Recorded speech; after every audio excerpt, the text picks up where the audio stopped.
Hey, Steve Corey here, stevecoreyconsulting.com, and I'd like to welcome you to this video series on how to start your own business. Now, if you're an aspiring entrepreneur who wants to start out on the right foot and fast track your path to success, then you're in the right place.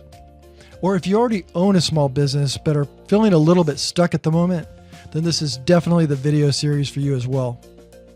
Now, over the course of the next 8 videos, you're going to learn some of the most powerful lessons for developing a profitable, scalable, and sustainable small business.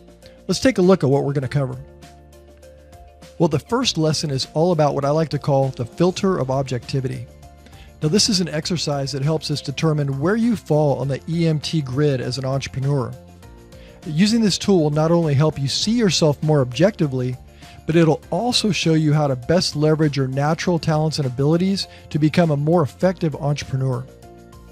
Then we're going to dig deep into some of the lessons learned from the hit show The Profit and look at some of the recurring themes of the people Marcus Lemonis works with and how to make sure we don't make the same mistakes.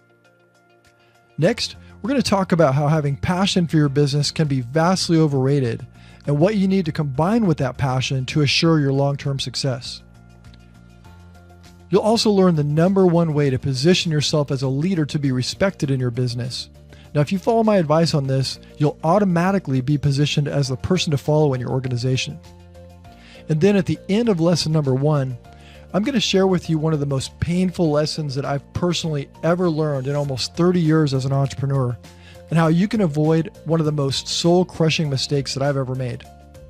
In lesson #2, we are now going to apply the filter of objectivity to your business.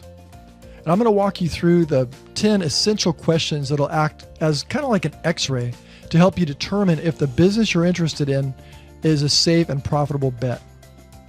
We'll also be applying this objective approach to traditional brick and mortar, e-commerce, and online information business models as well, and cover the advantages and the disadvantages of each one.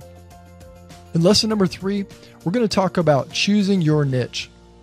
Now, you've probably heard this term used quite a bit, but we're going to spend some time defining just what it is and why it's vital to your business's survival and its success. I'm also going to give you 2 hacks that'll help you select and verify your potential niche very quickly. We're going to talk about the importance of keywords in your niche selection process. Now, we're going to explore this topic of keywords much deeper in lesson #4, but I want to touch on it here as well. You're also going to discover how to know if you've selected the right niche and what to do about it if you didn't. Lesson #4 is all about keyword mastery. Now, if I had to pick the one area that's the most underutilized and also has the potential to completely transform your business, it would be keyword research and application. In fact, if you only have the time to watch one of the 8 videos in this series, please make the time investment to watch this one, because if you apply the information here, it has the potential to completely revolutionize your business. Now, keyword research has always been really important, but now it is more than ever because of the volume of information we're bombarded with on a daily basis. And because of that, Google is always looking for relevance in the content you share. This is a lesson you definitely don't want to miss. I'm also going to share with you the one tool that I use for all of my own keyword research, and it's not Google's Keyword Planner.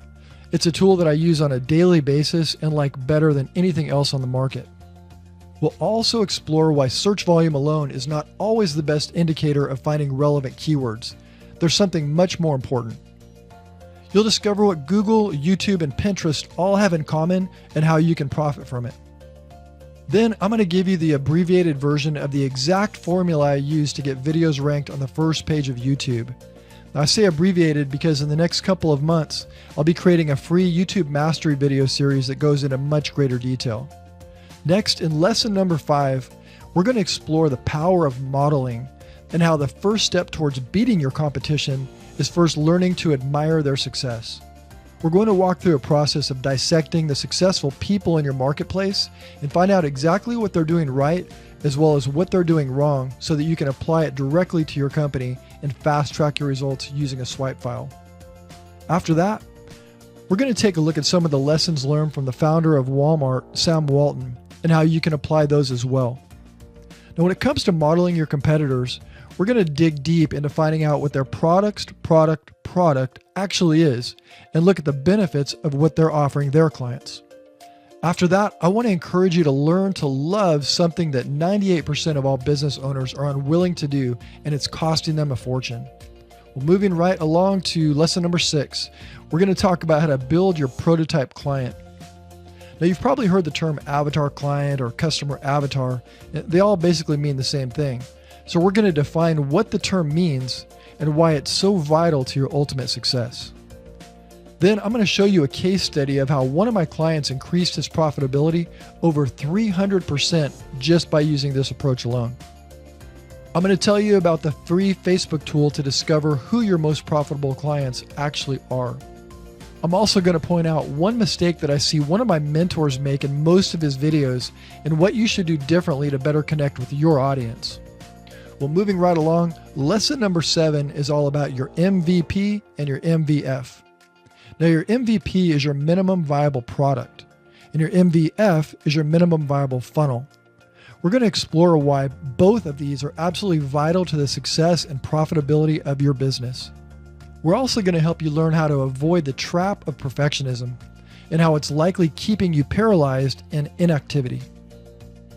Next, we're going to cover the differences in philosophies between amateurs and the pros regarding the way they look at their sales funnels. We're also going to go into the importance of developing an SLO, or self-liquidating offer, and its importance to your long-term growth and profitability. Then we're going to talk about the value ladder, which is quite possibly the most important concept that you're going to develop to get to the point of profitability in your business. And finally, lesson number 8 is a recap and action plan. Now, although on each one of these lessons, you're going to have an implementation plan along the way, when we get to lesson number 8, we're going to go ahead and recap what we've learned and use some tools to quickly apply what we've covered. So there it is. I've got to say that I'm really excited to see you taking action toward becoming a successful entrepreneur. And I know that you're going to get a ton of value out of what we're going to be covering. So let's get started. Go ahead and head on over to lesson number 1, and I'll see you on the other side.